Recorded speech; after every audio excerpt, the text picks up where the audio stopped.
Святого апостола Павла чтение.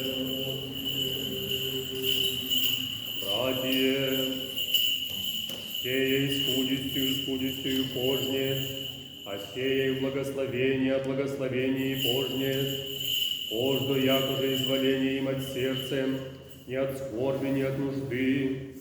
Доброхотно обладателя любит Бог, силен же Бог всякую благодать изобиловать и в нас, да и всем всегда всяко довольство имуще, избычествующего всякое дело благо, якоже есть писано, расточи, дади убогим, правда его пребывает во веки, да яй же семя сеющему хлеб снеть, да подаст и умножит семя ваше, и да возрастит жито правды вашия, да всем богатящимся во всякую простоту, я же содевает нами благодарение Богу. Братья, поминайте наставники ваши, и же глаголоша вам Слово Божие, их же взирающие на скончание жительства, подражайте вере их.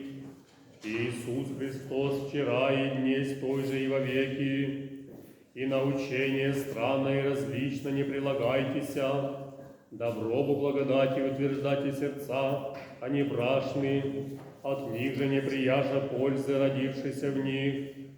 Имаме же алтарь от него же не имут власти, ясти служащие сени, их же богов животных вносится во святая за грехи первосвященником, сих телеса сжигаются вне стана, тем же Иисус да светит люди своей кровью, вне врат пострадать и изволил, тем же угода исходим к нему вне стана, поношение его носящее, не имем возде пребывающего града, но грядущего взыскуем, всем уго приносим жертву хвалению вину Богу, сиречь плоту стен исповедующий имени Его, благотворение же и общение не забывайте, таковыми бо жертвами благоуждается Бог. Lecture de la seconde épître du saint apôtre Paul aux Corinthiens. Soyons attentifs.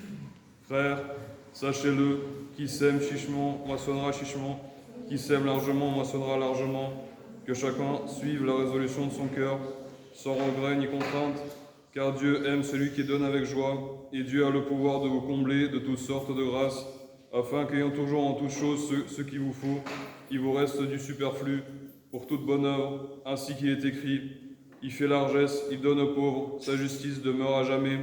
Celui qui fournit au laboureur la semence et le pain qui le nourrit, vous fournira la semence à vous aussi. Il la multipliera et fera croître les fruits de votre justice. Vous serez de la sorte enrichis à tout égard pour toute espèce de libéralité qui par notre moyen feront monter les actions de grâce vers Dieu.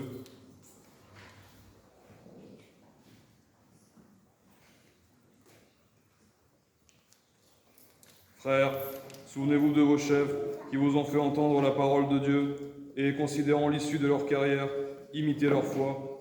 Jésus-Christ est le même hier et aujourd'hui, il le sera à jamais. Ne vous laissez pas égarer par toutes sortes de doctrines étranges. Il vaut mieux que le cœur soit affermi par la grâce de Dieu et non par des spéculations sur les aliments, dont ceux qui s'y adonnent ne tiendront aucun profit. Nous avons un sacrifice distinct dont ne peuvent se nourrir ceux qui continuent à servir le tabernacle de l'ancienne loi, car si le grand prêtre porte le sang des animaux dans le sanctuaire pour l'expiation des péchés, leurs corps sont brûlés en dehors du champ. C'est pourquoi Jésus lui aussi, afin de sanctifier le peuple par son propre sang, a souffert en dehors de la cité. Pour aller à lui, nous devons donc sortir en dehors du camp et porter son humiliation, car nous n'avons pas ici-bas de cité permanente, mais nous sommes en quête de la cité à venir. Par lui, offrons à Dieu en tout temps un sacrifice de louange, c'est-à-dire le fruit des lèvres qui célèbrent son nom. N'oubliez pas de faire du bien et de partager. C'est à de tels sacrifices que Dieu prend plaisir.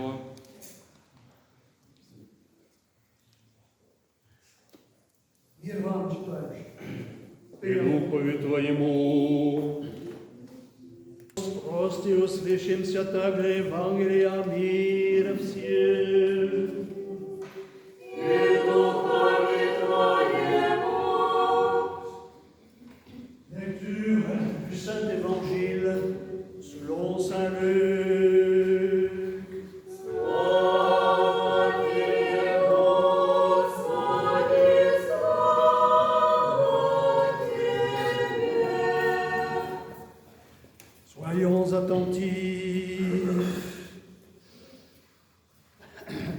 leur dit cette parabole.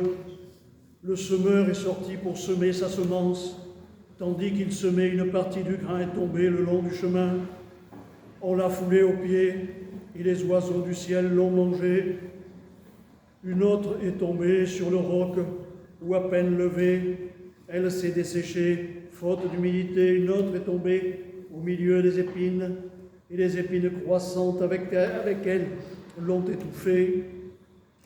Une autre est tombée dans la bonne terre, a poussé et a donné du fruit au centuple. Les disciples lui demandèrent ce que signifiait cette parabole. Il a répondu, « À vous, il est donné de connaître le mystère du royaume de Dieu. Aux autres, il est proposé en parabole, afin qu'ils regardent et ne voient pas, qu'ils entendent et n'écoutent pas. Voici donc ce que signifie la parabole. La semence est la parole de Dieu. Ceux qui se trouvent le long du chemin sont ceux qui ont entendu. Puis le diable survient et enlève la parole de leur cœur, de peur qu'ils ne croient et ne soient sauvés. Ceux qui se trouvent sur le roc sont ceux qui écoutent la parole, la reçoivent avec joie, mais ils n'ont pas de racines. Ils croient pour un temps et au moment de l'épreuve, ils font défection. Ce qui est tombé dans les épines, ce sont ceux qui ont entendu, mais en cours de route, les soucis, la richesse et les plaisirs de la vie les étouffent, et ils n'arrivent pas à maturité. Et ceux qui est dans la bonne terre, ce sont ceux qui ont écouté la parole avec un cœur bien disposé, la conservent et par leur constance produisent du fruit. Ainsi, ayant parlé, Jésus s'écria, « Entende qui a des oreilles pour entendre. »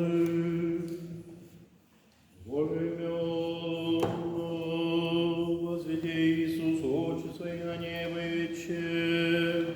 Отче, придет час, прослави Сына Твоего, да и Сын Твой прославит Тебя. Як ожидалось Ему власть всякие плоти, да всякое ожидалось Ему даст им живот вечный. Все же есть живот вечный, да знают Тебе единого истинного Бога, и Его же послал Иисус Христа, аз прославив Тя на земли, дело соверших, и ожидалось мне да сотворю. И ныне прославим Ты, Отче, у Тебе самого славою, и уже имех у Тебе прежде мир не быть. Явив имя Твое человеком, и вжидалось мне от мира. Твои вешай мне, и кидалось и слово Твое сохраниша. Ныне разумеешь, яко вся или кадалось мне от Тебе суть, яко глаголы и вжидалось мне дах им, и ти прияше и разумеешь воистину, яко от Тебе изыдох и веровавши, яко Ты меня послал. А за сих молю, не о всем мире молю, но о тех, их же дал еси мне, яко Твои суть, и моя вся Твоя суть, и Твоя моя, и прославихся в них, и к тому несть в мире, и сии в мире суть. Я к Тебе гряду, Отче святый, соблюди их во имя Твое.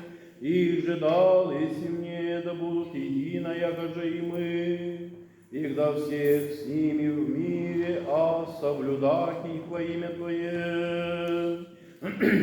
Их же дал, если мне сохранить, и никто же от них погибель.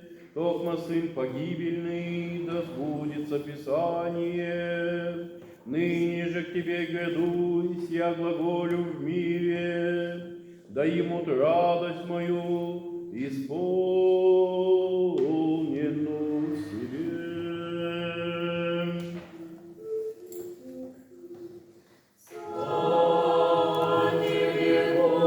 Господи, слава Тебе! afin qu'ils soient un, comme toi et moi, nous sommes un. Ces paroles du Christ aujourd'hui s'appliquent à la fête. Nous célébrons nos saints pères du 7e concile. Il y a beaucoup de choses à dire sur les saints et sur les conciles, mais pourquoi en particulier cette prière, Père, je te prie pour eux pour qu'ils soient un comme toi et moi, nous sommes un, nous sommes dans l'unité, parce que c'est le propre des conciles de rassembler tous les successeurs des apôtres, qui sont les évêques, dans un concile où ils se réunissent pour parler d'une seule voix et d'un seul cœur. C'est pour ça que, avant tout début de réunion, dans un concile, qu'il soit œcuménique ou autre, qu'il soit paroissien, diocésain, métropolitain, que ce soit un conclave ou autre, les frères issus d'un même Père rassemblés invoquent d'abord le Saint-Esprit, Salve Niebiesne, pour qu'il les inspire et pour que eux tous soient un dans l'unité, qu'ils parlent d'une seule voix, que cette voix soit celle de l'unité, celle du Père. Voilà pourquoi, parce qu'aujourd'hui nous célébrons les saints pères du 7e concile. Mais il y a beaucoup à en dire et vous trouverez beaucoup d'excellents homélies sur Internet à propos du concile et de toutes ses implications, ses conséquences, ceux qui n'ont pas suivi le courant de l'Église jusqu'au 7e, ceux qui après s'en sont détachés, etc. Moi je veux retenir une chose aujourd'hui, un petit supplément, c'est que nous sommes aujourd'hui sous le signe de la semence. Nous sommes sous le signe de la semence. Vous avez entendu cet épître de saint Paul qui parle de la semence. Il dit, si votre semence est parcimonieuse, votre récolte sera parcimonieuse. Si votre semence est généreuse, votre récolte sera généreuse. Et puis il y a cet évangile du semeur qui sème et dont les graines vont aller les unes sur le bord de la route, les autres sur une pierre, les autres au milieu des ronces, d'autres en terre grasse, et chacune aura un destin différent, un devenir différent. Bien, cette semence-là, il est intéressant de s'y arrêter et de regarder un petit peu ce qu'elle nous raconte. Cet épître-là, petite parenthèse d'abord, cet épître-là, on a l'impression dans cet épître que saint Paul fait la quête. C'est un peu ce qu'il fait d'ailleurs. Il dit, ainsi vous deviendrez riches de tous les biens que vous pourrez donner largement. Il dit, donnez largement, semez largement, vous recevrez. Aussi bien au niveau physique, semer une graine, et puis ça pousse, aussi bien, donnez vos biens. Et vous recevrez, car le Seigneur vous pourvoira de tout ce qu'il vous faut, même que vous n'imaginez pas. C'est ça que dit saint Paul. Donc, à la fin de l'épître, il dit, donnez largement, ce qui suscitera chez ceux auxquels nous distribuerons vos dons de nombreuses prières de reconnaissance à vous. Donc, effectivement, il fait un peu la quête. Mais, comme toujours, chez saint Paul, il y a une dimension spirituelle à cela. Mais nous voyons dans cette épître quelque chose qui évoque un petit peu une certaine dérive qu'a connue l'Occident dans certaines branches du christianisme, et qui en sont arrivés à penser que la richesse était un signe d'élection.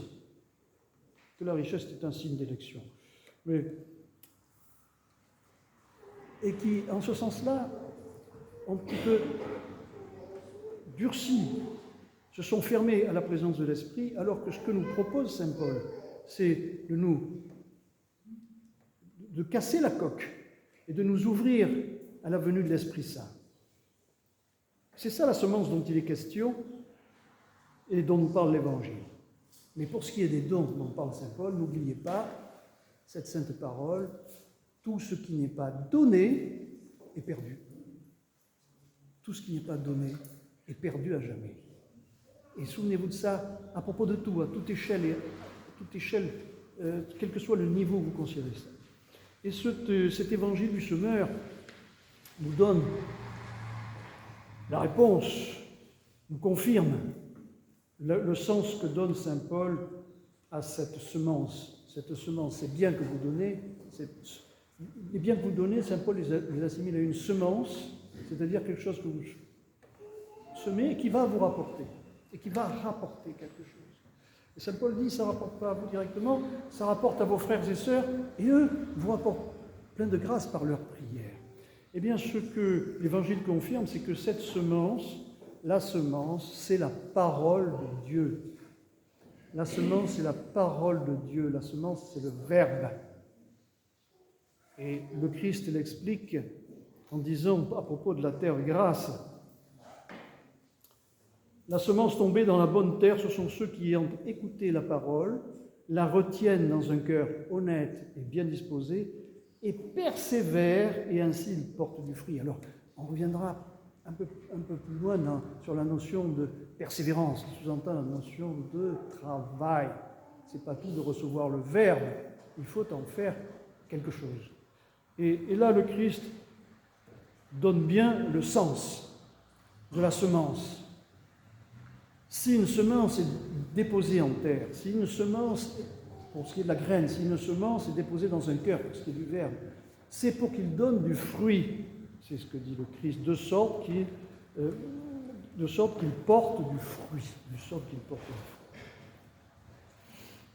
De cet évangile, le premier évangile de la Féerie que nous avons lu, l'évangile du semeur, eh bien, dans l'épître suivant, l'épître de Saint Paul qui est attaché à la fête des pères du Concile, eh bien, vous savez, il y a souvent toujours des résonances entre les épîtres et les évangiles des différentes fêtes que nous célébrons un même jour.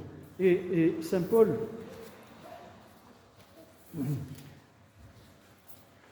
dans cette deuxième épître, nous donne un programme. Il résume, il synthétise finalement toute la doctrine chrétienne si nous sommes bien attentifs. Et il nous donne un programme complet de vie. Il rappelle le versus, je ne veux pas dire l'opposition, mais la différence qu'il faut faire entre la règle et la grâce. La loi et la grâce. Ce n'est pas par la loi que nous serons sauvés, mais par la foi, par la grâce. Et il faut faire cette distinction entre le formel auquel s'arrestent les fondamentalistes, et le spirituel, dont se nourrit l'âme, là où se trouve l'âme. Bien qu'elle soit installée dans une forme, bien que notre foi soit installée dans des rites formels, il faut les transcender, il faut les dépasser car il y a un sens, et c'est par toutes ces formes et au milieu de ces formes que vit l'esprit. Saint Paul donne la clé de la doctrine chrétienne et de la vie chrétienne. C'est cette transposition du matériel au spirituel. Et il rappelle notamment que de la même façon que les offrandes du temple n'étaient pas consumées dans le temple, étaient sorties en dehors de la ville, de même le Christ sur la croix a été crucifié et sorti en dehors de la ville. Voilà, il rappelle ce parallèle pour nous inciter à trouver le sens spirituel, des choses. Et il faut, de la même façon que l'offrande est sortie du temple, le Christ est sorti du temple et de la ville pour être crucifié. De la même façon, nous aussi, nous devons sortir de la boîte, comme on dit aujourd'hui. Sortir de la boîte pour penser, pour réfléchir, pour sentir, pour discerner. La boîte en elle-même ne représente rien d'autre qu'une prison. S'il n'y a pas l'esprit qui la remplit et qui la fait vivre. Donc nous devons, aujourd'hui plus que jamais, parce que nous sommes les cibles et les proies privilégiées de toutes sortes de chasseurs qui veulent nous enfermer dans des boîtes, des grilles de la pensée, des grilles de l'habitude, toutes sortes de boîtes.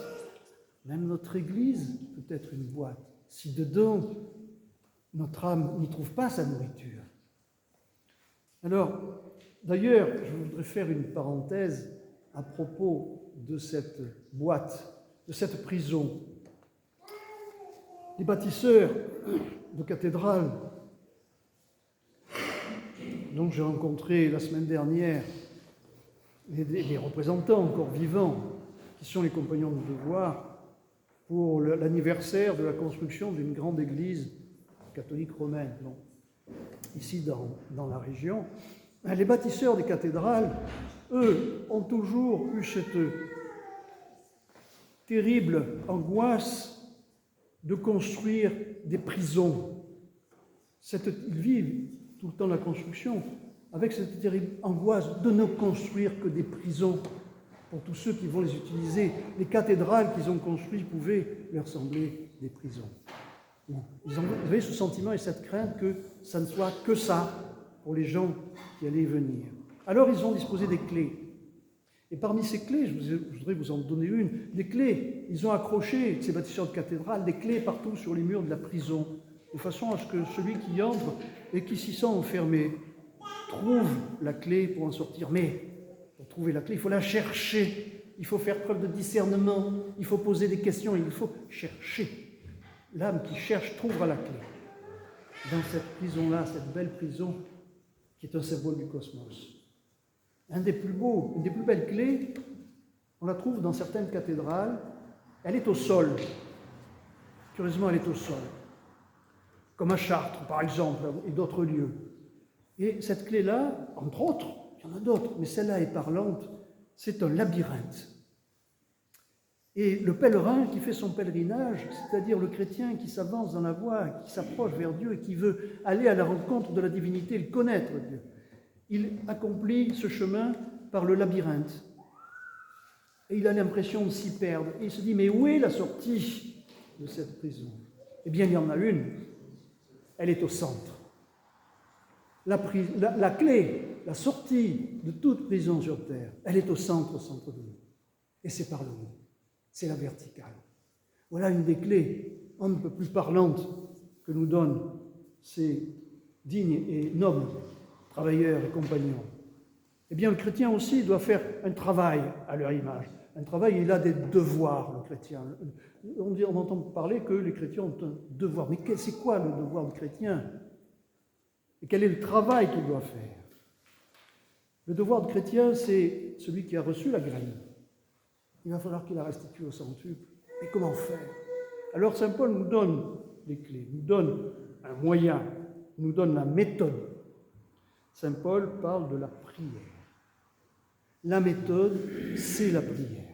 C'est la prière, mais pas n'importe quelle prière. Pas n'importe quelle prière, et là c'est très intéressant, il faut être très attentif. C'est l'invocation du nom. Ce n'est pas n'importe quelle prière, c'est l'invocation du nom. Et quel nom? Le nom de Jésus.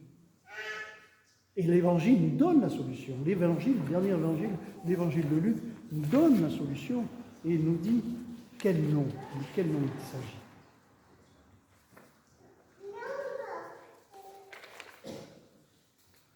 Or, la vie éternelle consiste à te connaître, toi, Dieu unique et véritable. Connaître, connasquere, naître avec. C'est ça la renaissance. On entend souvent parler de la mort du vieil homme et la renaissance du nouvel homme. C'est chacun né d'une maman et doit renaître. Renaître, connaître le Dieu unique et véritable, celui que tu as envoyé, Jésus. Et plus loin, il le répète. Et plus loin, le Christ encore confirme.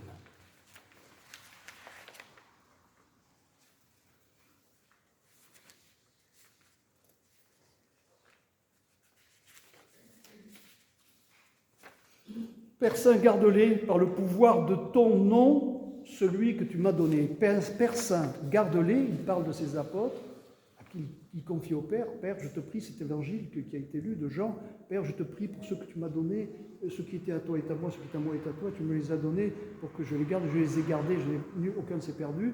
Et Père Saint, c'est pour eux que je te prie, pas pour les autres. Et je te prie,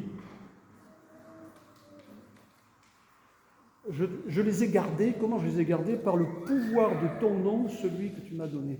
Je les ai gardés par le pouvoir de ton nom, celui que tu m'as donné. Celui que tu m'as donné pour qu'ils soient un, comme nous sommes un, le nom de Jésus. Yeshua.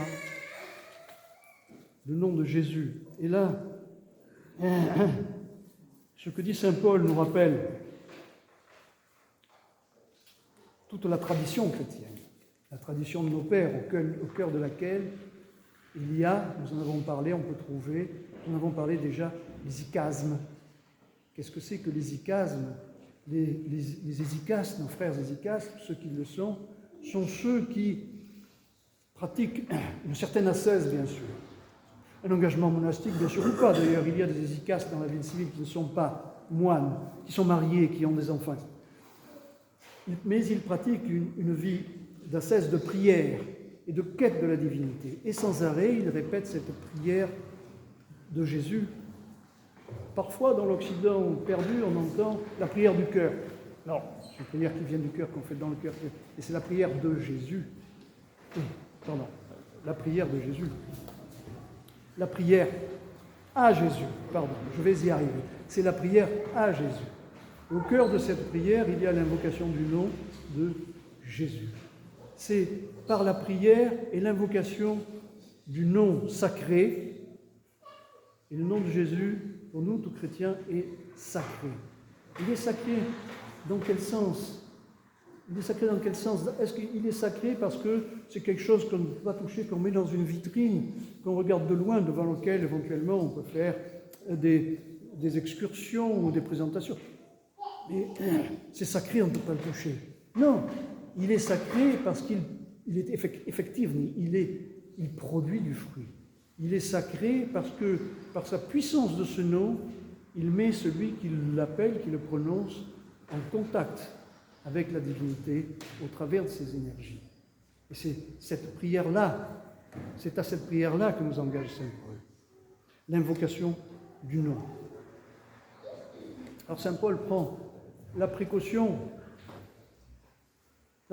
bien sûr de dire, attention, n'oubliez pas quand même de faire les bonnes œuvres. Les bonnes œuvres, ça ne sert pas à rien. Il dit, les bonnes œuvres, c'est bon. Il ne faut pas les oublier. Parce qu'on est tenté, quand on comprend que l'essentiel n'est pas dans les bonnes œuvres, peut-être à faire une dichotomie qui serait une erreur, c'est-à-dire de séparer les choses et dire, il n'y a que la prière qui compte. Non. La prière, si elle est incarnée, le corps compte aussi. Et le corps, c'est aussi celui de mon frère qui souffre. Donc, les bonnes œuvres, il ne faut pas les oublier. Il dit ça pour dire, mais ce n'est pas l'essentiel. Mais ce n'est pas l'essentiel. Si vous ne faites que des bonnes œuvres, c'est très bien. C'est très bien. Mais ce n'est pas l'essentiel, ce n'est pas ça qui conduit à la divinité et à Dieu. Ce qui conduit à Dieu, c'est la prière incessante et l'invocation du nom de Jésus, notamment pour nous chrétiens. Alors, au moment de la semence, vous voyez, toutes les épîtres, les évangiles nous parlent de la semence. Il faut semer. Pourquoi il faut semer? Pour récolter. Et que chaque graine donne au centuple. Le semeur attend que chaque graine qu'il sème dans le cœur de chacun produise du fruit au centuple. Alors, allons-y, il y a du travail.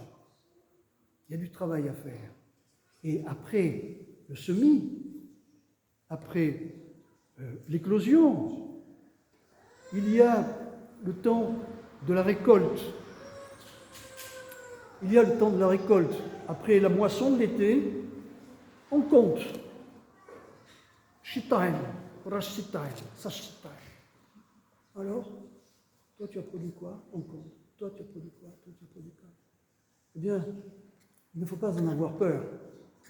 Parce que si chacun, de bon cœur, comme dit Saint Paul, de tout son cœur, et de bon cœur, ça veut dire d'un cœur pur, et de toute sa bonne volonté, si chacun fait son travail, fait fructifier la graine qu'il a reçue, et surtout la garde précieusement, et la fait fructifier, alors il ne faut pas avoir peur du décompte que va faire le maître de la semence, celui qui a semé, le moment venu, du décompte, après la récolte. Alors ce moment-là, il est venu, il est là. Donc à nous de nous examiner, de faire le bilan. Faisons vite nos comptes avant de les présenter. Il est encore temps de se corriger pour ceux qui s'estiment un petit peu pas à la hauteur peut-être de ce qu'ils ont reçu. Mais rassurez-vous, on n'est jamais à la hauteur de ce qu'on nous a donné. Donc, allons-y en toute humilité et surtout avec ce mot qui revient sans arrêt chez Paul dans les évangiles. Avec joie, avec humilité et avec joie. Et que nos cœurs soient dans la joie. Amen.